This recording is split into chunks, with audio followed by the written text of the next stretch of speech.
Alrighty, in the words of the great Mills Lane, let's get it on. Dude, this is incredible, by the way. We just found out we were going to be at this desk like 5 minutes ago. Emerson simply cannot I contain am his so excitement. into this. This is like official. This is a big day here in the history of DraftKings. It's good to have all of you with us. We have a super sweaty episode of The Sweat. So she's Jessie Coffield. I'm a very happy Emerson Lotzia. All right, our NFL team previews continue, hitting on the Lions and Browns tonight, plus who you should consider paying up for ahead of the John Deere Classic. Should you pay it for anyone? We'll see. But it is All-Star Game Tuesday last time I checked, so let's get going with our MLB panel consisting of DK Live, Steve Buchanan on the left side of your screen, Jonah Carey from The Athletic on the right side, and we need you two to chase or fade the following bets ahead of the Midsummer Classic. So, Mike Trout is the favorite to win MVP tonight at plus 1,000 with Cody Bellinger and Christian Yelich both right behind him at plus 1,100. So chase or fade, none of these three will win, Jonah. I'm going to chase that one. I like that one a lot just because of the sheer volume of it. You've got 60-odd players to choose from. Carlos Santana intrigues me especially because of two things. Number one, he's batting cleanup. They gave him a favorable lineup spot. And number two, because he's the hometown guy, they might let him cycle through the lineup a little bit more than some of the other players. You might see him get the extra at bat here or there. So I like that. Santana, not necessarily the most talented player. I wouldn't put all my money on him either. But if you're going to pick the field, he's one of many guys that I like in lieu of those three that you mentioned. Steve, you want one of these three, or you have someone from the field as well? So if Mike Trout wins it, he would actually be the first guy to win that award 3 times in his career. Knowing as how young he is, he definitely has a good chance to get that. But I mean, let's be honest here. Like, this is almost impossible to predict. I mean, 2 years ago, Robinson Cano won the award in 2017. This is someone who came in the 8th inning and ended up hitting a solo shot in the top of the 10th to win it for the American League. So, I mean, it's really tough to kind of nail it down here. I mean, Yelich and Bellinger are fine. You know, Progressive Field really heavily favors left-handed bats. We saw a good indication of that last night during the home run derby. So I don't mind those guys here. But, I mean, if you got a hunch about one of these guys here, I mean, yeah, go crazy. I mean, look, it's the All-Star Game. We don't know what's going to happen, how long any of these guys are going to stay in here. So, you know, Yelich and Bellinger, rightfully so, are up there. But definitely want to stick with guys that are in the starting lineup because those are the guys that are going to get most likely at least 2 at-bats in this game here. And really, all it takes is 1 home run to really change it for anyone. Okay, well, speaking of someone who is not in the starting lineup, Steven, you can easily make a case, though, that last night's home run derby is the best we've ever seen between the Guerrero-Peterson duel. I mean, Pete Alonso's walk-offs here, 3 of them, including to win the whole stinking thing, and the Mets rookie is plus 350 to go yard in the game tonight. So I want you to chase or fade. This dude is going to be exhausted and should have much worse odds. Yeah, I'll definitely chase that one because, I mean, he's not even in the starting lineup. So, I mean, what can we realistically pencil him in for 1 at-bat here at the most here? I mean, you look at guys like Freddie Freeman, who was batting from the left side, hitting 650 odds for him. Nolan Arenado, he's starting. He's in the lineup, plus 700 odds for him. So, I mean, these odds just don't make any sense at all. I mean, this is definitely a fade for me at the odds that you're getting here for a guy that's not even in the starting lineup here. So it just makes no sense to me. So Freeman makes a lot more sense to me here at plus 650. I like his matchup here against Justin Verlander, who is no stranger to giving up home runs too. So Freeman would definitely be my guy here in this spot. Jonah, how much sense do these odds make for you for Pete Alonso, plus 350 to go yard? I was flummoxed and befuddled. I didn't understand why that would happen. 350 is roughly what you would get in a regular season game for a decent power hitter. So it doesn't make sense here. I'm with Steve. I'm going to chase this one and fade the hitter, if you will. I don't see it happening. He might get 1 at-bat. Maybe, I suppose it's possible he could get 2 if some weird scenario occurs, like a Cano thing where he comes in the 8th and stays until extra innings. But otherwise, no, I'm not going to take that one at all. Is there someone you do like, though, to go yard, someone's odds that really stick out to you? Yeah, I mean, I have to say that I like Freeman as well. You look at the left-handed power in that ballpark. Verlander's given up 26 home runs this year. I mean, it's just remarkable the way that he's gotten bashed around. There are going to be more questions I know that we're going to go through in terms of National League hitters, but suffice it to say I'm bullish on all National League sluggers here, that are especially the left-handed ones. I think that we could see some damage done on Verlander. I just don't think that he, frankly, is the best pitcher in the American League this season, to be honest. I think he's getting it for pedigree more than anything. Well, the over-under for total runs in tonight's game is 8.5. Last year, we got 14. So chase or fade, this is an easy over, Jonah. Yeah, I'm chasing this one. I think there's a lot of offense to be had. Again, particularly against Verlander. I see them coming out the National League and doing some damage against him. I could see 3-4 runs being put up before Verlander gets out of the game. Ryu's interesting because he doesn't have the dominant stuff, but he's just been so good over the course of the season as a starting pitcher for the National League. He just pounds the strike zone. So the question is going to be, can he induce weak contact against the American League the way we've seen him do all season long? Mike Trout, hitters of that caliber, are obviously better than what he's used to seeing when he's going up against the Giants and the Padres. You could see some runs scored on that level too. That's before we get to the bullpen. So yeah, I could see double digits, no problem combined in this game. That's an over for me. Steve, you gonna agree on that one? I think actually this game has a good potential to hit the under here. I mean, aside from last year's slugfest that we had, you look at the prior games that we've had, like even over the course of the last 5 years, they only average 5.8 runs per game. Is really not, the All-Star game is not something that is usually like this offensive heavy type game here. There's so many good pitching options here because, let's say Ryu comes out of the game, they could easily go right to Jacob deGrom or whoever. I mean, just one good guy after another. And we know there's a lot of chatter going on about how the balls are juiced. Quite frankly, I think Justin Verlander is just trying to cover his own ass because he's going to go out here and get shelled. So he's just got to throw this conspiracy theory out there. Oh yeah, the balls are juiced. Be prepared for me to give up 3 home runs. So I think he's just kind of covering his own ass here. But I really kind of like the under here. I think 8.5 runs is a lot to ask for. Like when I said, you go back in history and look at the scores of these All-Star games, they're really not games that put up huge offensive numbers. So I think the under has a realistic chance of happening. Steve, you're not worried about the balls, the juiced up balls? Dude, it's a thing, man. Yeah, it's a conspiracy theory by a guy who's allowed like 37 home runs. So, I mean, that's, what are you going to say about that? I would complain about juiced up balls as well if I allowed that many home runs. Okay, well, from the American League pitcher, just the American League in general, I mean, it's won this game 6 years in a row. Favored tonight, minus 114 odds. Steve, chaser fade the National League, though, snaps the skid and actually gets the dub. Yeah, I think they do here. I actually like the National League a lot in this spot. Joan and I have both kind of hit up on it a little bit here, but lefties do really well in progressive field. When you look at this lineup 1 through 9, at least of who they're starting with, there's a lot of power lefties in that lineup there too. So I really like the National League in this spot, even like the reserves that they have. They have a lot of power on this team. Not that the American League does, but when Carlos Santana is getting that, oh, you're a good boy, you're from Cleveland, you go in the cleanup spot. They want to do BS like that. That's not how you're going to win games. You got to put the best lineup out there possible. So I like the National League in this spot a lot. All right, Jonas, so just because the American League has owned the National League of late does not mean it's the best value. Yeah, I like the National League here too. And you look at it, it has to do with the number of breakout players in the National League.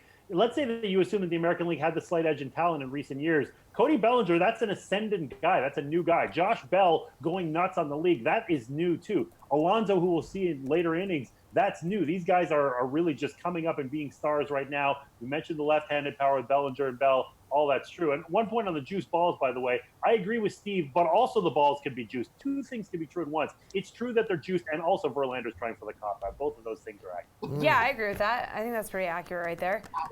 All right, well, you can build yourself an All-Star Showdown roster on DraftKings, so we're going to need you two to help us do that coming up because we don't know how to do it. Yeah, well, I'm pretty good at it. No, you're not. Right after we take a guess, though, at who the Detroit Lions fantasy MVP will be this season. Steve, hang tight. We need you for that. Tyler Sullivan here with your DraftKings Fantasy Flash. Zack Wheeler's days as a member of the Mets rotation appears to be coming to an end. The New York Post reports that the Mets have engaged the Boston Red Sox in discussions for the righty. Those talks, however, have been described as being in the very early stages. Boston also isn't the only team that is checking in on Wheeler, as the Post cites a source saying that there are as many as 10 teams inquiring on him. The reason why the Red Sox may be the most attractive trade partner for New York is due to a few members of the Mets front office being a part of Boston's front office in recent years, so there is some familiarity with their farm system. Wheeler, meanwhile, is set to be a free agent by the end of this season and is enjoying a solid 2019 campaign. In 119 innings pitched, the 29-year-old has struck out 130 batters while having just 118 hits in a 4.69 ERA. All right, I like football. You like football. Absolutely. These three gentlemen like football. Reed Fowler, Jeff Ulrich, Steve Buchanan. There's Jeff, finally sitting down. Here to help us wrap up our NFC North fantasy preview. So we're breaking down the most important fantasy players on the Detroit Lions. This is for all of you season-long and DFS dudes and dudettes. Yes, all right, DK Live's panel back again is predicting Kenny Golladay will be their fantasy MVP this season. Do you agree with that pick, Reed? Not so much. I mean, when you look at Kenny Golladay, I think it's easy to look at what he did last season and really superimpose that to this season. But where you got to draft him, I think it's a little bit high because he's right on that wide receiver 2 to 3 line for me. And it just really lacks that inconsistency with touchdown upside. So for me, actually, I have two. One, I'll just talk about Kerryon Johnson. I think when you look at him and what he's been able to do when healthy, he had a span there for weeks 3 to 10 where he had 16 total touches. And then obviously he got hurt. When you look at that offense, he has a stable of running backs behind him. Theo Riddick, you have C.J. Anderson now coming in to the mix. He's always had Amir Abdullah last year. So he's had these guys, like Garrett Blunt, that have been with him with running backs in that position, and he's performed well. So when you look at him, he saw about 4.5 targets. So even if they do get down and you think Theo Riddick's going to come in, I still think you have value of where you're drafting him as opposed to Golladay, where just that inconsistency is there. There's other guys like Stephon Diggs in that ADP range that I'd much rather go to than Kenny Golladay. Jeff, where do you stand on him? Look, it's either going to be Kenny Golladay is the MVP, fantasy MVP for the Lions, or they're going to go 0-16. Because really, who else is it going to be? I mean, Kerryon Johnson, I admit, he looked good in spurts when he was healthy. But the thing is, Reed alluded to it. C.J. Anderson, they drafted Ty Johnson, who runs 4.2. And they still have Theo Riddick in there to take passes. So, look, Golladay is going to be the guy. He just is. Over the last 6 games, he averaged over 77 yards. He averaged over around 5.5 catches. And that doesn't sound great, but that puts him in the wide receiver 2 category. And if his touchdown upside just goes up a little bit, he's definitely going to be pushing for wide receiver number 1 status. I think he's got the talent. I definitely think he's got the talent and the ability to improve. I mean, he profiles as a good red zone target. So, for me, when I look at the Detroit Lions for fantasy, it's pretty much a barren wasteland after Kenny Golladay, and I think Kenny Golladay has every chance to possibly push into wide receiver number 1 status, given the status of the Lions offense. Steve, I mean, new offensive coordinator, a lot of talk about being a run-heavy offense. So how do you think that's going to affect this situation with Golladay? Yeah, that's actually was going to be one of my points, too, is that, how much is that going to affect the game for Golladay here, too? I mean, look, he's going to be the top of the pecking order. These guys kind of mentioned that, too, with the other guys that are on there, Marvin Jones, Danny Amendola. But, Golladay has the size, he has the speed, but he really hasn't been able to put all 3 together to be that breakout guy so far. And then, one thing, too, T.J. Hawkinson on the team, too. I think he's definitely someone who's going to steal some targets there from these guys if he's going to be that offensive guy that he was kind of known for in college. So I think it's almost going to be Golladay by default. Johnson obviously is in the mix there, but if they when Stafford needs to throw the ball, this is going to be the guy he's going to have to go to with Johnson and Amendola just, being who they are. So I like him a lot in this spot. I think he has real potential to be the MVP, but not because he's going to be that breakout stellar star. Well, one guy some of you just mentioned, C.J. Anderson, the panel predicting he's going to be the LVP, meaning a player who will be overvalued. You think that'll be the case here, Jeffrey? He is going to be sharing touches, as you guys mentioned, Kerryon Johnson, Theo Riddick. I don't think he's going to be overvalued because, again, and I made this argument numerous times, no one's overvaluing C.J. Anderson. Everyone is expecting Kerryon Johnson to be the man there, so it's not like people are overdrafting C.J. Anderson. I'll take Matthew Stafford, who set a career low with 21 touchdowns last year in Matt Patricia's offense. Matt Patricia does not want this to be a high-volume passing offense. It's pretty clear. I mean, he wants Kerryon Johnson. He wants C.J. Anderson taking the ball.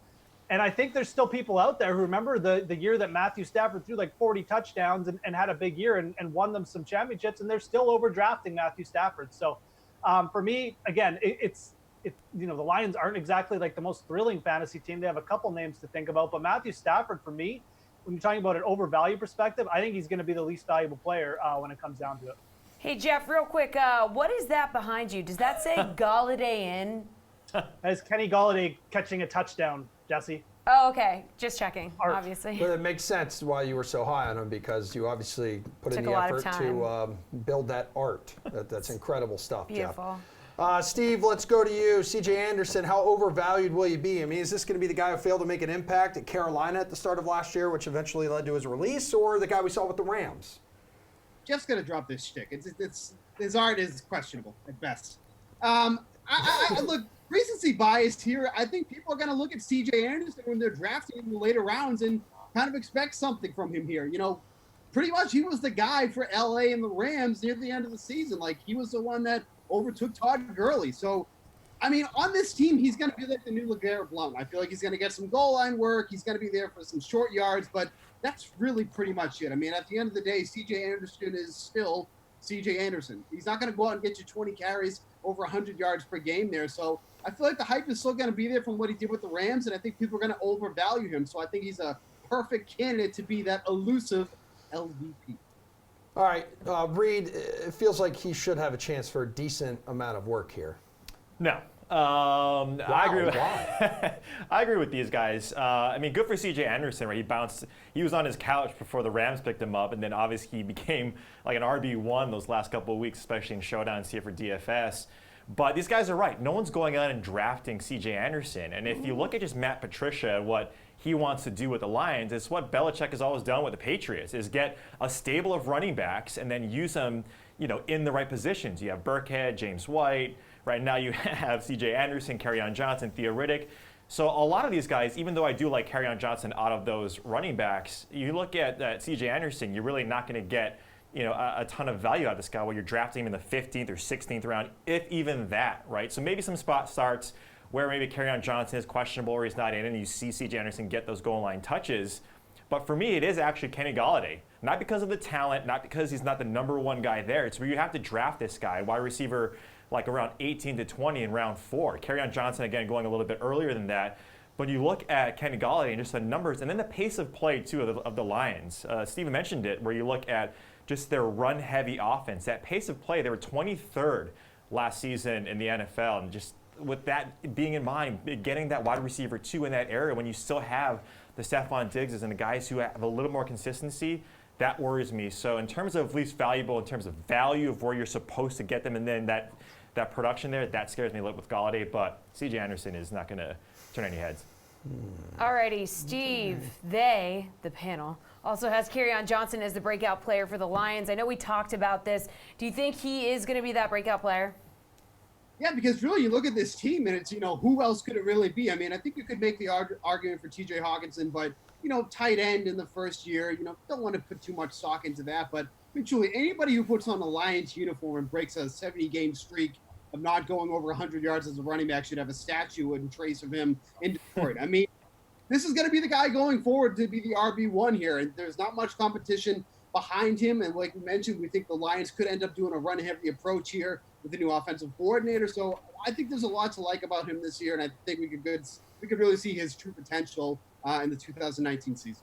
Yeah, Reed, Steve just mentioned it, but is this going to be a run game? So is this going to be Kerryon Johnson's year? Yeah, I think so.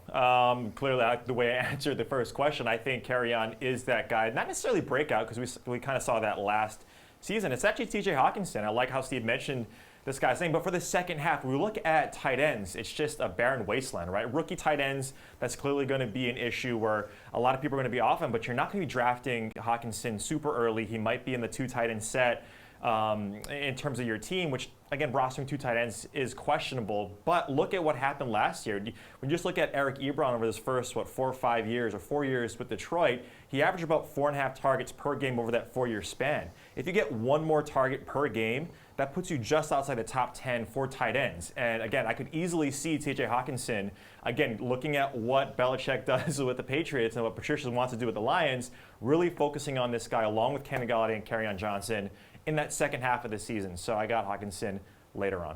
Jeff, who are you going with? It's hard for me to get really behind Kerryon Johnson. It's not that I don't like him as a player. It's just look at the Lions offense and look who runs the team. Matt Patricia. What did the Patriots used to do? RB by committee. And look who they brought in. C.J. Anderson, drafted Ty Johnson, a 4.2 guy. Oh, Theo Riddick, Mr. catch 60 passes every year, is still there. It's a really long road for Kerryon Johnson to get RB1 workload numbers, and I don't think it's going to happen. You're going to have C.J. Anderson vulturing touchdowns. And God forbid he gets hurt for 2 games and C.J. Anderson throws in a couple 100-yard games. That's it. That's the end of your RB1 season for Kerryon Johnson. So I can't take Kerryon Johnson. It's probably going to be a guy like Hawkinson or maybe even Ty Johnson, who, like I said, is just such a special athlete. So it's hard to predict a breakout player for the Lions, in my opinion. If gun to my head, I'd probably say Hawkinson too. I think he's got enough ability that he'll break that tight end curse, but not Kerryon Johnson for me. How much does your opinion change about Kerryon Johnson when I tell you that he likes Stranger Things? I'm actually downer on him now. Yeah. Okay, even more than you were before. Great. Okay, Such good a curmudgeon, stuff. Ulrich. Noted. We'll poke over to the AFC North with the new-look Cleveland Browns, talking Jeff's team, right after we squeeze in some John Deere baby. Classic. Let's go to the above 10K guys. You got Hovland, Morikawa, Wolf 1, 2, 3 as the highest priced players on TK this week. Then it's Neiman at 10-2. Then it's Streelman. Old man Streelman comes in at an even $10,000. There's been a lot of talk like this is a spot for a breakthrough win. We saw it for Bryson. We saw it for Jordan Spieth, and a cavalcade of other guys. 45% of the winners of this event have actually been first-time winners, and everyone just assumes one of these 4 guys is going to win. Do you think there's any merit this week just to say, you know what? I don't know which one of these guys is going to be the highest owned. I assume Wolf will be the lowest owned just because he's coming off a win, and I don't know how I feel about that. He might be the best play of this bunch. But instead of targeting like the super young up-and-comer as a first-time winner, that you'd be better off targeting, let's say, the Joel Damons or Harold Varners of the world, who are also searching for their first win, but everyone's just not talking about them anymore. Yeah, I mean, I agree pretty much 100%. I mean, there's a couple things that you have to factor in with some of these young players. First of all, most of them, I think all 4 of them are playing their 4th week in a row. And I know they're young and everyone, it doesn't matter, Jeff, like they're young, they're 20, whatever, but it does kind of matter. I mean, 4 weeks in a row is a lot of golf, especially when you're traveling venues. So I think that is a factor, and I think a couple of them, it's probably going to show this week in their play. Another thing that you can make an argument against, I mean, this has been a track where guys have generally played a couple of times before they've done really well at it. Now, there's been exceptions to that rule too, and I wouldn't really use that as a rule to cross players off this week. I'm just throwing that out there as something that might work against them. So I agree. I think that the number of veteran players we see at this event just pop up seemingly out of nowhere with like no form every season. I think there's a lot of merit to just crossing at least 3 of those guys off your list and going with lower owned plays. So, obviously all 4 of these players are probably well deserving of their salaries this week because talent wise, they're the best players in the field, but don't be shocked if, none of them end up on like the winning team or maybe one of them do. The 2 I'm looking at from this range, one is Morikawa. I think he's actually my favorite of the 4. Yeah. I actually think he's the safest of the 4 as well, although Hovland's just been a beast so far, and obviously Wolf is one, Neiman's been fantastic. But I like Morikawa, gained over 10 strokes on approach last week and just barely gained putting. You turn that around just a little bit, all of a sudden, you gain like 3 strokes putting and you're lapping the field at this event. And the other one's Streelman. Streelman lost 6 strokes putting last week, and like his approach was off the charts good. This is a wedge. Okay, off the tee doesn't matter, around the green doesn't matter. Can you hit a wedge? Can you kind of score on par 5s? And can you make 10-foot putts all week? Like, that's what we're looking at here. So I'll go with Morikawa and Streelman as my 2 guys from above $10,000. All right, so not the strongest field at the John Deere Classic this week. That's with a the nice British. way of putting it. Yeah. We're still going to encourage everyone to play on DraftKings because the British Open is 1 week out, so a lot of these guys just taking the week off. Kevin Na is the only top 50 player with a tee time, so that should certainly make things interesting when it comes to building a lineup. Yeah, so DK Live's Jeff Ulrich and Reed Fowler are here to give you their incredible advice. So let's start with Victor Hovland. Now, the rookie will cost you more than anybody else. What? More than anybody else. Whoa. So is he worth it, Jeff? Okay, first of all, Kevin Na has withdrawn, so this field is actually Did worse. he really? I didn't want to break it. I didn't want to break Wait a it second. down. When did he withdraw, though? Like very Like early. on Monday, Emerson. Oh, Don't worry it's about it. Tuesday, so I'm not Covered too here. far Kevin Na's behind. out. Kevin Streelman's out too, so the field got worse. Victor Good Hovland's luck. like the guy. I mean, he's the highest priced player on DraftKings. I mean, look, it is what it is. I mean, this field's terrible, but there's still a lot of good young players. And what else are you going to do besides play daily fantasy golf this week? There's no hockey or basketball or football, so of course people are going to play the John Deere Classic. Victor Hovland, look, T13 or better in 3 of his last 5 starts. He probably does deserve to be the highest priced player in this field. Like I said, it's just stacked full of losers basically. But I would personally say Colin Morikawa has probably been the hotter player over the last couple events. Led the field in strokes gained approach, was just blistering his irons last week. So maybe Hovland's like a little bit overpriced, but at the same time, Wolf, Hovland, Neiman, all these good young players are kind of in a bunch here. And I don't have a problem with if you're stacking Victor Hovland with like a Stars and Scrubs lineup. Reed. Don't roster Kevin Na, Reed. Yeah, no, Emerson is not happy that he said that now that it's on tape, so we got that forever. Yeah, run it back. But actually, no, Jeff's right. I mean, John Deere is very thankful, right, that Morikawa, Wolf, Victor Hovland, all of these guys are playing really well, because if not, they'd be really hard pressed for some viewerships there. These young guys coming up through the NCAAs now, playing well on the PGA Tour is really going to bolster the viewership. But then obviously the interest in watching this tournament. And if you look at Victor Hovland, he's not just a flash in the pan here, right? He's been playing well ever since he's gotten the PGA Tour. We saw him at Pebble Beach play really well, and that's what you need here. Strokes gained approach. When you look at that, he's top 5 over the last 24 rounds. So divorce the price tag with the name. Clearly, he wouldn't be here if it wasn't for all the other guys being overseas across the pond, getting ready for the British. But again, look at all these top guys: Morikawa, Wolf, Victor Hovland. I mean, they're all, like Jeff mentioned, Joaquin Niemann, all playing really well. So yeah, I don't mind it. Okay, Lucas Glover in the field, brings a 9.8 price tag with him into this week's tournament. Fired a 9 under 62 in the final round of the 3M. I believe he finished in a share of 7th place. Can he carry that momentum into this week, Reed? I know he missed the cut in the previous 2 tournaments here, but kind of feels like he's in like this resurgent season. He actually also I'm just kidding, Emerson. I was going to punch myself in the face. I'm not kidding you. I was going to do it. I would have loved to have seen that. No, he's in the field, but I don't like him. When you look at a lot of these guys in this tournament, these bigger names or more recognizable names, it's going to be a little bit of a red herring here. When you look at Lucas Glover, clearly he's a guy who hits his irons well in that 9K range, but just look at his past 24 rounds with the strokes gained approach. It's not been that good. I think it's in the 60s or 70s in this field. And so when you have guys that you can take a chance on a little bit, right, when you have the guys up top there in that 10K range, I like guys a lot more like a Charles Howell III to really bolster his FedEx Cup standings. Even Sam Burns. Sam Burns is a favorite of mine, has been for the season. He's had a hot putter, but now look at par 5, strokes gained par 5s. He's number 1 in the field over the last 24 rounds. So guys like that I'm more focused on than the bigger names that we recognize like Lucas Glover.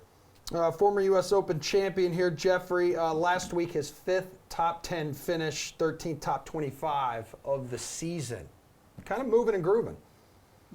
Yeah. Look, Lucas Glover gained 5.1 strokes putting in the final round last week, and that's why he shot 62 and launched Jeff, what does himself. that mean? What does that mean, strokes gained? It's a little bit absurd. It doesn't happen very much. It just basically means he sunk all his putts, is really what it means. Okay. And like literally every single one of his putts. The thing is, if you know about Lucas Glover, you know he's a terrible putter. He's been consistently one of the worst putters on tour over his career. So if you're rostering him, you're basically just hoping that somehow he carries this over. Now, it could happen, but realistically, that's not what's going to happen. Reed mentioned his approach game really hasn't been that good. So 9,800, I think he's way overpriced. I think there's players underneath him like a Ryan Moore, or especially like a Kyle Stanley at 8,800, who are much better values. So if you're banking on Lucas Glover, you're basically hoping that he carries the hot putter.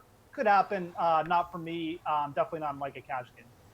Okay, well, Ryan Moore is a former winner here, but hasn't made the weekend in 2 straight cuts. So should you pay $9,200 for him, Jeff?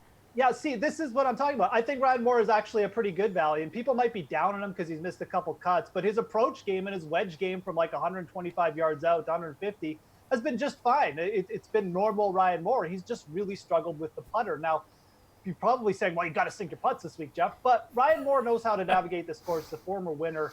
I would bank more on him starting to sink a few more putts this week. And again, he's $600 cheaper than Lucas Glover. I think that makes him a pretty decent value. I think it's a good price for Ryan Moore. I'm more interested in him than Glover. Reed, you as high on this guy as Jeff is? No. I've been in lockstep actually with Ulrich this entire show, which I was pretty impressed on. But this is actually where we differ. I mean, I get it. Ryan Moore, good with his irons, and in these secondary or these tertiary tournaments, like the John Deere, we like Ryan Moore. Clearly, he won this in the past. But that price range, we see that jump into these terrible tournaments with Ryan Moore. That's fine. Like the price tag is not so much the issue. It's really guys that are below him. And again, taking these risks a little bit, calculated obviously, when you look at guys in the $8,000 range. You could easily roster 6 guys in the $8,000 range. Joel Dahmen, you talked about strokes gained putting. Joel Dahmen, top 20 over the last 24 rounds. And you get him, I think, at 8,400. So you're saving a lot of money with that guy. This weak field, we've seen Dahmen perform in tournaments that have been better in terms of the field. So I just rather pay down and not worry about the guys. Again, the Lucas Glovers, the Ryan Moores that could just be a name where we recognize in the salary range. Our gorgeous golf gurus deliver again. All-Star Game picks are coming up right after this little dose of the Tour Junkies.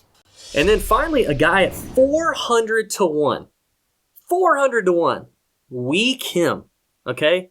Not Michael Kim, who won last year at 300 to 1, but Wee Kim, who last year played this golf tournament, finished 16th. And the last time he played this golf tournament in 2016, he finished 3rd. Now, Wee Kim is not playing well right now. Okay? He doesn't check the boxes. Hasn't made a cut since freaking, I don't know, he hasn't made a cut since 2018 to speak of. But for a guy who obviously really has some sort of affinity for TPC Deere Run, at 400 to 1, I'll throw a half a unit on Wee Kim. That's it. Okay. All right. I don't know about that one, but I'm going to give you a few. And I am going to start a little bit shorter. I know I talked about definitely liking the longer odds guys, but here's one thing you get in a tournament like this where there's not a whole, this is a weak field. There's not a whole lot of studs in here. Is I feel like you can get a guy like Joaquin Niemann, who is one of the better players in this field. And I like him at 28 to 1 because usually like the fourth highest priced guy in DraftKings when it comes to like the pricing is somewhere less than 20 to 1. But you're getting a guy Niemann this week at 28 to 1. So I do like that. I like that bet. Also Scott Brown, I like at 55 to 1. And then also Joel Damon, a friend of the podcast, his caddy and himself at 85 to 1. I think this is a good course for him. He finished second last year here. He could definitely score if he gets that putter hot, which has not been lately, but you never know with a putter. So I do like Joel Damon at 85 to 1. Also, I'm going to give you my flyer at 300 to 1. And I don't think you're expecting this one, but it is Andres Romero at 300 to 1. Also, you might look at him as a top 10 bet at 28 to 1. He is not a guy that we see a ton on tour. He kind of splits his time between the European Tour and also the PGA Tour. But you look at his last 3 starts, which were on the European Tour. He made the cut in all 3, but he was 23rd last week at the Irish Open, which was on a very tough course in a very good field. So I think Andres Romero is worth kind of a flyer play here at that 300 to 1. And if you want to bet him top 10, 28 to 1, if you feel more comfortable about that, go with that. The MLB All-Star Game is going down tonight, so we got DK Live, Steve Buchanan, and Jonah Carey from The Athletic here to break down the best picks for the All-Star Game Showdown contest. All right, Christian Yelich, who was supposed to be in the Home Run Derby, and George Springer will both bat leadoff for their respective teams. Steven, which of these studs would you rather roster tonight? Yeah, it's going to be Christian Yelich here for me. I mean, George Springer's got a tough matchup against the righty Ryu here to start the game. Yelich has got Verlander, which, on the surface sounds like a tough game, but when you look at Verlander's splits, he's got a 3.72 xFIP against lefties on the road, which is actually the worst amongst all of his splits there. So, and like we've been harping on throughout the show here, lefties in progressive field, really good spot for them here. So I like Yelich in this spot too. I feel like he might have a little bit more in him too, since he had a duck out of the Home Run Derby as well. Can you make an argument for Springer here, Jonah? I got to go Yelich as well. Here's his stats against right-handers this year. He's hitting .363. He's got a .466 on base percentage, and he's slugging .765 against right-handers. That is danger for Justin Verlander. We could see a leadoff home run here easily. He could also get on base in front of Cody Bellinger and some other talented National League hitters. He's going to get a couple of at-bats. He's just a better player than George Springer. I don't think we get too cute here. Yelich is the guy. So, Jonah, which players who aren't in the starting lineups are you considering? I love Joey Gallo. I mean, that is first and foremost my guy. Gallo, if you look at what he's done this season, if he hadn't gotten injured, he could easily be a starter. His numbers are better than Springer's, to name just one. And you look at his numbers versus lefties and righties, the only thing you can say about his splits are that he's actually been better against left-handers. He's got an 1195 OPS against lefties. So if the National League says, okay, we're going to bring in a tough left-hander against you, that is no problem. Joey Gallo is an absolute superstar, a huge breakout season. He's starter caliber. He just happens to be sitting on the bench. He's my guy over any other. I really like him coming off the bench. I think he does some damage. Steve, what do you think? Yeah, no question. It's definitely Joey Gallo, especially when you look at the salary here. Only $5,200. I mean, he's one of the cheapest guys on the slate. Now, of course, we're talking about guys bench here. We don't know what we're going to get out of him. I mean, realistically, Gallo could get one at bat here, maybe two. But, that's just kind of how this game is going to be. You're going to have to take a chance with some of these guys here. we're just talking about such a massive difference maker off the bench here. 9 of his 20 home runs have come on the road here this season. So, I mean, I just don't know how you pass up on somebody who has such power potential and is so cheap on this showdown slate. Granted, you might not get anything out of him, but you might not get anything out of anyone. So I think if you're going to take a chance with the guy, Joey Gallo is definitely that guy. All right, then, Steve, what about guys from the starting lineups you dislike, think should just be faded completely here? Yeah, I think the starting pitchers on both sides, I'm not even going to bother taking here. I think a lot of eyes are going to go towards Ryu here, but when you look at the top 6 guys in the American League and their starting lineup, these aren't guys that strike out much. George Springer has the highest K percentage out of all of them, and his is at 20.8%. LeMahieu does not strike out almost at all. Same with Trout, Carlos Santana, Alex Bregman. So I think this is a really tough spot for him to kind of rack up those fantasy points as you want him to occur. I mean, do I think he can get out of these innings, 2 innings maybe? Do I think he can get them clean? Yeah, potentially, but the strikeouts, I just don't see him coming in this spot here. So I think Ryu and Verlander are definitely 2 guys that I'm not going to be taking a look at all. Yeah, you got to consider how long they're going to be out there for. I mean, how long do you expect them to pitch for tonight, Steve?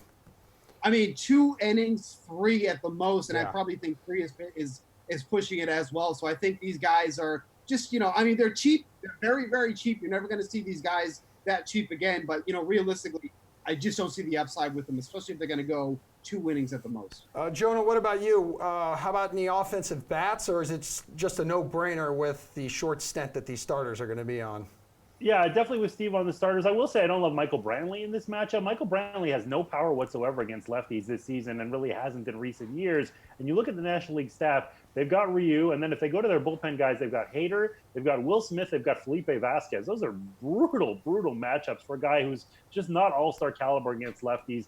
I would assume they'll match up. It'll either be Ryu still in the game or they'll match up against him. I think he gets nullified. Not that it's a high price. I mean, you can get Brantley pretty cheap, as you would expect in an All-Star game where there's so many better players. I just don't see any upside there. So I'm fading the pitchers first, but if I needed to fade a hitter, he would be the guy. All right, well, the captain spot is going to get you 1.5 times the points, but it will cost you 1.5 times the salary. So, Jonah, who do you want to pay up for in that spot? I'm going to take Christian Yelich here. I'm going to keep it nice and simple. The OPS is about, 1,200 against right-handers. Absolutely unbelievable. He's having a great season. Highest WOBA in all of baseball for any hitter. Cody Bellinger slowed down just a smidge since that really hot start. Verlander's given up 26 bombs, as we've mentioned more than once on the show. I really like Yelich here. I could see him getting on base a couple times and scoring runs. Could see him hitting a bomb. I think he's going to really drive that National League offense to a victory here. Steve, who are you going with? I like Freddie Freeman a lot in this spot, 13,200. You got to like the home run potential here. He's been so good on the road away from SunTrust Park against right-handed pitching. 447 WOBA, 288 isolated power, 8 home runs. Again, he's a lefty too. So I think this is a really good spot for Freeman. I can see a lot of people going towards Christian Yelich and paying up for the kind of the chalk play here in the All-Star game. So I'll take a little bit lower ownership, save a little bit of salary here, get somebody like Freddie Freeman. Well, I can't imagine it's going to be too popular in the captain spot. I think you'll get a lot of looks overall, but in the captain spot, I can see a lot of that going towards Yelich and Bellinger, so I'm definitely going to go with Freddie Freeman in this spot. Gentlemen, thank you for your advice tonight. Enjoy the game. We'll be right back with another NFL team preview. We're going to take a gander at the Browns. They got that new look smell.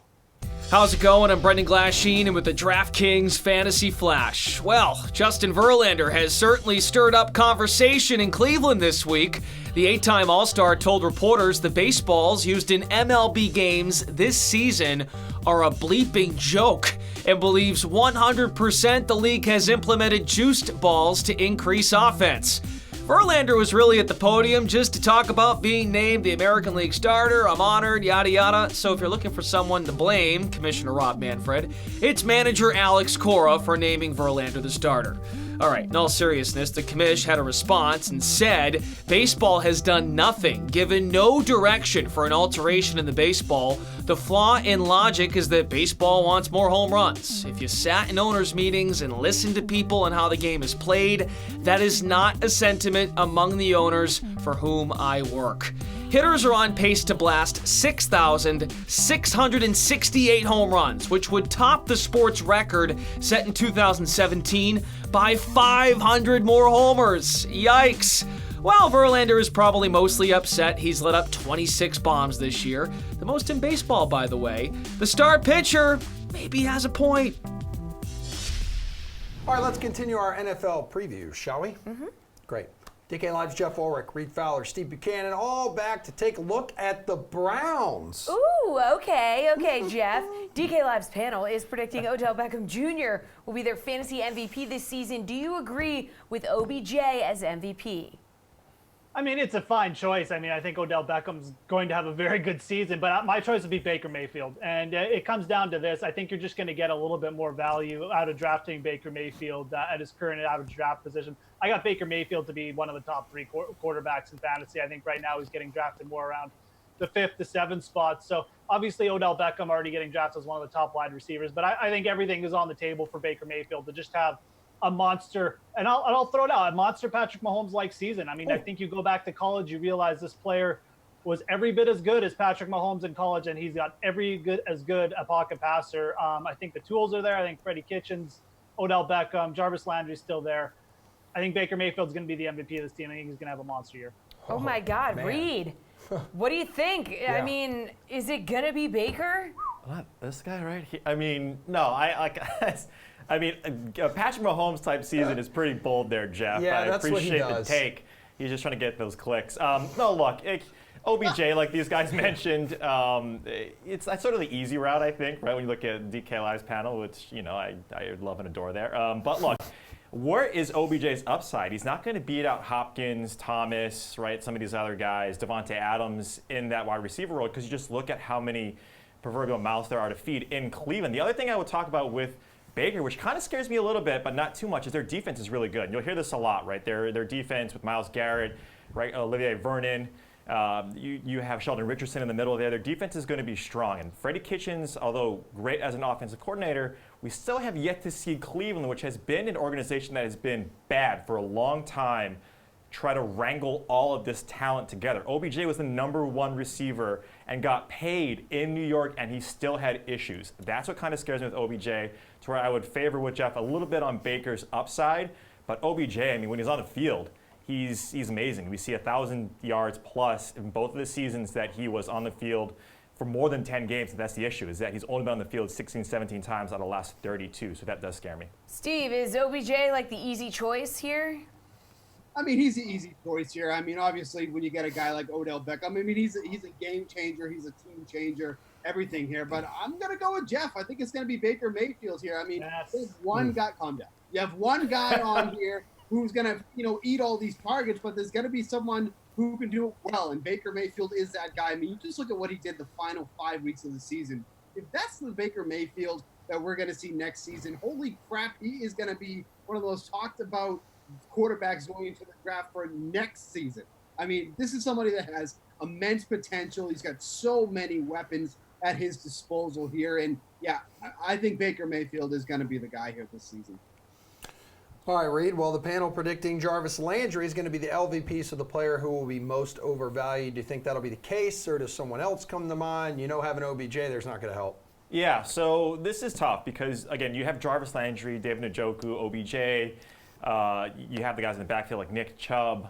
So this one's tough. I mean, when you look at Jarvis Landry, you're not drafting him as your wide receiver 1, 2, clearly. But like even wide receiver 2 is a little questionable. He's going, I believe, in like the 6th or 7th ADP in terms of rounds. And so that's, again, not overvaluing him too much. His targets will obviously go down. We saw him up where he's always been this target monster. I think he averaged about 9.5 the entire season. We saw that go down when Freddie Kitchens took over as the head coach. So he's not necessarily the LVP for me. It's actually Nick Chubb in terms of where he's getting drafted. The talent is clearly there. We saw what he was able to do with Carlos Hyde there. Again, something with the veteran in the backfield where he was still able to perform and outperform his counterparts. But we have Kareem Hunt coming back after 8 games. So where you're spending that draft capital in season long for Nick Chubb, that scares me a little bit because we could see something that happened with Alvin Kamara where he was absolutely amazing for those first 4 or 5 weeks. And then when Ingram came back, then he kind of faltered down a little bit. So again, spending up that much for Nick Chubb does scare me. Jarvis Landry is probably going to get 6.5 to 7 targets per game. That doesn't necessarily scare me too much for where you're drafting him. So for me, it's Nick Chubb on where you're drafting as opposed to Jarvis Landry. Steve, we're talking about like a high volume receiver here, but what's going to happen when that volume disappears? You know, I've used this analogy before, and I'm going to visit back to it. You know when you're looking for an airline and you're just looking for something to get you there? You usually go with Spirit Airlines. Oh, don't do that. Jarvis Landry is the Spirit Airlines of football. It sounds like a good idea when you swipe your credit card, but then you go on the plane and you're being charged to breathe. Like, it's an awful idea. Jarvis Landry is exactly that guy in this offense. I mean, you can tell that Reed never took him in daily fantasy last year, because then he would know that this guy is he's going nowhere in this offense. You thought he couldn't get production last year? Now let's throw Odell Beckham into the mix. Now let's get another good year of David Njoku. Jarvis Landry, by far the biggest LVP of this team in the 2019 season. This guy stinks. It's like personal vendetta against Jarvis. Yeah, because you didn't take him in DFS. I did. Yeah, Reed, wake up. Jeff, quickly, first off, a mid-show whiteboard change. Yeah. That's impressive. Oh, yeah, I had to put up new art for Steve after he beat me. That's just another whiteboard. He has multiple Because I fell asleep while Steve was talking about baseball, but, whatever. It was just there, so. That's just terrible. I'm going to go ahead and just disagree with Reed and Steve, too. I think Jarvis Landry's due for a bounce back. Look, I'm super bullish on the Browns' offense here, and I think Odell Beckham might actually help Jarvis Landry. It wasn't that Jarvis Landry didn't get targets last year, that he was really inefficient with his targets. Now you have Odell Beckham taking all the top coverage away. What is Jarvis Landry going to do? He's just going to work the middle of the field against the crappy corners. It's going to be great for him, and I think if he gets 8 to 10 targets a game, which in this high-flying offense, which it should be, I think that's very viable. I think Jarvis Landry is going to bounce back, and I don't have him as the LVP. If I was going to pick an LVP, it would probably be David Njoku, who now, what was he on, his 4th season here? He got 4 touchdowns last year without Odell Beckham in the lineup. Now you have Odell Beckham, an elite red zone target. I mean, how is that going to help him? I don't know. I'm not that big on David Njoku. They also brought in Demetrius Harris, who's actually a pretty capable backup, as he showed it with the Kansas City Chiefs at times. So I'll take Njoku for my least valuable player for the Browns. I believe Landry only had 4 touchdowns last year as well, though. Just throwing that out there, Okay. I did my homework. Okay, well, the panel has Baker Mayfield as the breakout player. As we've discussed, he sort of already had a breakout year, and everybody thinks he's going to be the MVP. So, Steve, I'm going to guess you don't think that they're spot on. This panel, I mean, they probably fly Spirit Airlines. I mean, come on, like, we already had the breakout here. You know what the breakout's going to be? I hope Jeff is listening. It's going to be David Njoku. I mean, my kid likes using tight ends here. We've seen it all throughout his college career. Now we have guys like Odell Beckham, who's just going to open up the field even more for some of these other targets to benefit. I think that's going to be a huge thing for David Njoku here. Not for Jarvis Landry for sure, but I think David Njoku is in a really, really good spot here to see what he can do. I think he's going to be a really big part of this Browns offense in the upcoming season. Jeff, care to respond? I mean, have fun rostering David Njoku next year, I guess. I don't know. Look, it's going to be Nick Chubb. I don't know what Reed is on about worrying about. Kareem Hunt's not coming back till week 10. That's 10 weeks of Nick Chubb, and then it's not like Kareem Hunt's going to walk back in to 20 touches a game or something. Nick Chubb was coming off an ACL early last year, and we saw him get stronger as the year went on. This is a very talented back, at least he was in college, and he showed that towards the end of the year. He's getting bigger and bigger workloads. I think this offense is going to be dynamic. I think it's going to be awesome, and you want the running back in an awesome dynamic offense, just like you wanted the running back from the Rams or the Chiefs last year. Nick Chubb is going to be that guy. I think he's going to have a monster year. All right, Reed, who is your dude? Yeah, have fun rostering him as your RB1, Jeff. Again, this depends on how your draft goes, right? I mean, if you select receiver first, and then in that 3rd round, you're getting Nick Chubb, he's your RB1, and then in week 11, you're scrambling and playing Kenyon Drake because now you have Nick Chubb splitting time with Kareem Hunt. I don't think he's going to come into 15 to 20 touches, but when you most need your running backs towards the end of the season, healthy. I don't know if Nick Chubb is that guy necessarily. Where I would agree with Steve here on David Njoku, or just Baker Mayfield, even more so than Nick Chubb, is the Browns are the 5th in the NFL in terms of pace of play. So they're going to be running a lot of plays. Again, that defense does scare you in terms of rostering this offense, but I would not be worried about their offensive threats. Like, I get Nick Chubb in terms of where you want to draft this guy. I'm not high on him in terms of that value. He's a solid player, but I agree with Steve here. Njoku first, and then Baker second. Steve, just last thing on Nick Chubb. Yeah. So basically, you also have to rely on Kareem Hunt, like, staying out of trouble until like what, November? You have to rely on everyone staying out of trouble. I'll take the under. All right, again, Jeff expecting Baker Mayfield to have a Patrick Mahomes type season, being a top 3 quarterback in the NFL. Yeah. All right, thanks, guys. Steve, you're free to go. Jeff and Reed, you guys will be right back to take a look at some of the odds for this week's John Deere Classic. Hey there, I'm Brendan Glasheen here with your DraftKings Fantasy Flash. Everyone's been so quick to predict the Warriors will eventually trade D'Angelo Russell once Klay Thompson heals up from his torn ACL. D'Lo's aware of you people. Who's to say he can't make it work long term for the NBA's current dynasty? Russell spoke to the media at the Summer League in Las Vegas and envisioned his on-court pairing with Steph Curry. You got guys that can shoot, dribble, and play make for others. That's a dangerous combo. And then a guy like him, Steph, that gets hot anytime throughout the game. It's something that gives you an advantage throughout a game, I would say. So to add another guy that could possibly do that consistently, I think it's just an extra piece. If Russell and Curry mesh on the floor, say, through the holidays, Christmas, New Year's, Thompson would be the Warriors' trade deadline acquisition, aka Golden State wouldn't need to make a deal, just because big-time stars, you know who I'm talking about, the forwards, they change teams and therefore change the landscape. Doesn't mean the NBA is all of a sudden not a shooter's league. Russell, Curry, and Thompson at full health is a formidable trio to not only compete for a title, but win one. Final block here, folks. Let's bring in our golf gurus, DK Live's Jeff Ulrich and Reed Fowler. Time for PGA. What are the odds? So do you agree with the odds DK Sportsbook has given the following players for this week's John Deere Classic? Colin Morikawa is the favorite at plus 1,600. So do you agree with that number there, Jeff, or should they be shorter odds, longer odds? Talk to me here. I mean, look, this field is what it is. We talked about it already. It's super weak at the top. You got a bunch of journeymen and some old vets who are consistently getting like T30 every week. And you got these guys at the top. And I mean, Morikawa probably deserves to be either the co-favorite or the favorite, considering how he's played the last couple of weeks. He's a former #1 amateur player in the world. Now, if you ask me if I want to bet him at this event, at this track, no, I don't. I don't like this number, plus 1,600 for a player who's played like 5 PGA Tour events. Doesn't mean he's not playing well or that he can't win, but it just feels like you're paying the absolute top here. I mean, any other PGA Tour event, you wouldn't be getting these kind of odds. You'd be getting better odds on Morikawa. So he probably deserves to be the favorite, but for me, betting, it's just not big enough. If you're asking who the heck this is, don't worry. I mean, there's a reason we only have a silhouette for this guy in the graphic there. But Reed Morikawa has made all 5 PGA Tour cuts this year, finished T36 or better in his last 4 starts. That includes the U.S. Open. Yeah, I mean, look, he's, like Jeff mentioned, right, when you look at this field, these guys are, how much of it is public, just popularity, right? We see these guys perform really well in these top spots, and now you get a really weak tournament. Someone's going to bite on that. It's just not going to be us at plus 1,600. I mean, but like, who else is going to be up there, right? It's not going to be any of the other marquee guys. Like Victor Hovland, maybe, right, could have been someone that was a little bit lower in terms of the odds. But I agree with the odds.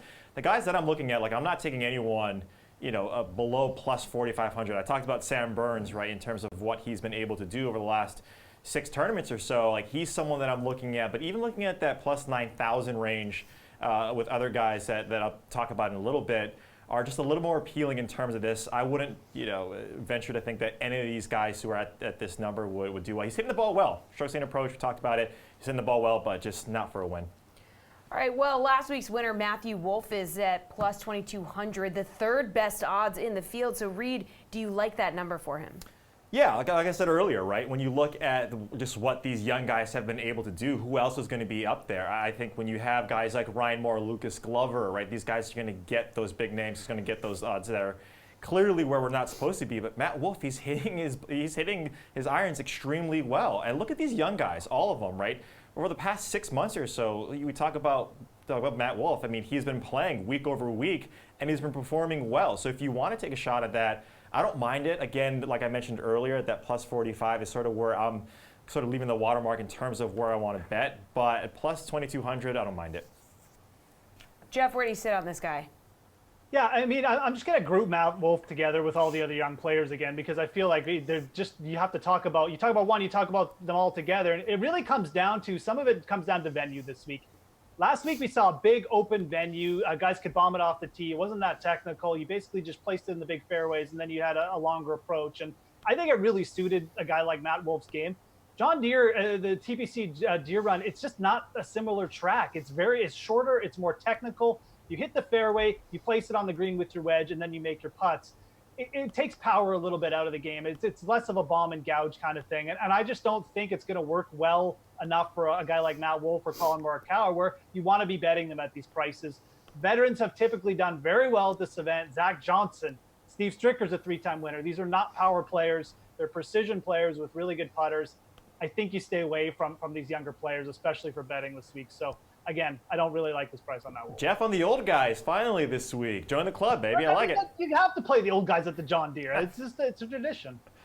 All right, Wyndham Clark, does anyone know how old he is? 22.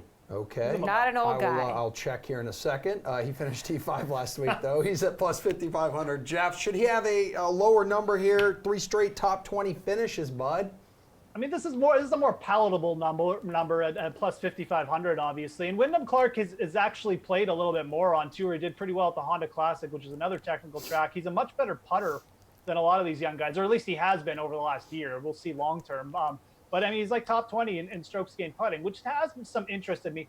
I think I'd probably prefer Mr. Burns, Reed's guy, over Wyndham Clark around this price range. But, Wyndham Clark hits it big off the tee, good putter. We'll see if his approach game holds up. But these are better odds. And if you like Wyndham Clark, I definitely don't mind taking a shot at plus 55 in this field. Reed, he is 25 years young, okay? I was 10 when he was 0. Oh, my God. He's young. It's good math. Thoughts on his odds here, bud? Yeah, so I just wanted to agree with Jeff there. I think when you look at Wyndham Clark, look, we saw him perform decently well last week, and so you're going to, again, kind of group him in. He comes from the same college, I believe, as Aaron Wise at University of Oregon. So again, all these young guys really are kind of grouped together, like Jeff was mentioning. Sam Burns is clearly someone I like. If you look at some of the older guys, and I don't think this guy's too old, Cameron Tringale, again, plus 9,000 is someone that I'm looking at. And taking these long shots, look over the last few weeks, these longer shots have been performing well. They have been winning. If you can get the each way, so the top 10, top 5, look at those numbers as well. You don't necessarily have to go out and bet outrights if you don't necessarily trust these guys to win. There's all of these other ancillary things that you can do, like first-round leader. So Cameron Tringale, if you look at birdies better gain, opportunities gained, par 5 scoring, this guy has performed really well over the last half dozen tournaments. Again, at plus 9,000, twice those odds. I like him a lot better. Reed, he initially enrolled at Oklahoma State and then transferred to Oregon. Look so at you. You got half of that right. I'm on his Wikipedia page right now. It's insane. Wikipedia is always right. Now, Always. Reed, Sean Stefani is a long shot at plus 12,500. He finished T15 last week, so would you give him a shot for those odds? He has 5 top 25s on the season. I mean, I get it. He fills out the stat sheet, but I'm going with Jeff's boy here, Tyrone Van Aswagen. Sort of a weird last name, right? But look at him. He's at extremely long odds. 300 plus 30,000 here. We got him at strokes gained approach. He's, I think, top 5 or top 6 in the last 12 rounds, 8 rounds, 4 rounds. Look at the last 24. He's hitting his irons extremely well. Strokes gained putting is a little off. So you got to worry about that a little bit, but we all try to do that. We all try to find these guys who are hitting their irons really well, but just not putting that well. So at plus 30,000 or 300 to 1, wherever you are, look at him and get that each way because he's someone at the longest odds that I think could do well. Jeff, what was that guy's name? The Ass Man, Tyrone Van Aswagen. He's from South Africa. You got to hit the Ass Man up at plus 30,000 in this event. This is the type of guys you want to target. I don't mind Stefani, the old spider webs.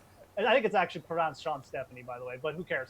Again, he's played well. His ball striking, iron play has been good. He putted well last week. He's actually got a decent course history, too. He's played this event like 7 times, so that's good. And I think plus 12,500. I like him for DFS at 7,200, too. I'll throw out one other long shot. Russell Henley. At some point, Russell Henley's going to start putting like Russell Henley, which is one of the top 50 putters on tour. You can get him at really long odds, too. So I like all those names we threw out. It is an event where if you're investing in anything betting outrights, I would look for the longer shots, take a couple shots, and then save your money for the Open Championship next week. Did we not talk about Sung Jae Im at all? No. No? You called that last week. I was teeing you up. You liked him last week. I don't like him this week, though. If I liked him, I would have brought him up. I was giving you an opportunity. I'm overconfident today. Wow, I'm really sorry about him, Jeff. I got I'm really sorry. distracted when we were talking about that guy's last name, and it started reminding me of Seinfeld. Please don't say it. Please don't say it. I'm not going to say it. Guys, I'm done you with did it. so well. You did so well. That's going to do it for The Sweat. We're going to be back tomorrow at 6 p.m. Watch us on Twitter, Facebook, YouTube. New toy. Download the DK Live app. As you can see, yes, we have a desk. Emerson is very and read excited at the, about the desk. Vert monitor. Yeah, so That's just good stuff. We're going places. Stick with us. it's very exciting, and we will be back tomorrow at 6 p.m., right? Yep. Yeah. I believe so. If the they'll have latest us back. up-to-date updates on the DK Live app, which you should go download. Love you. Right I'm going to now. put up a picture of us on Instagram now.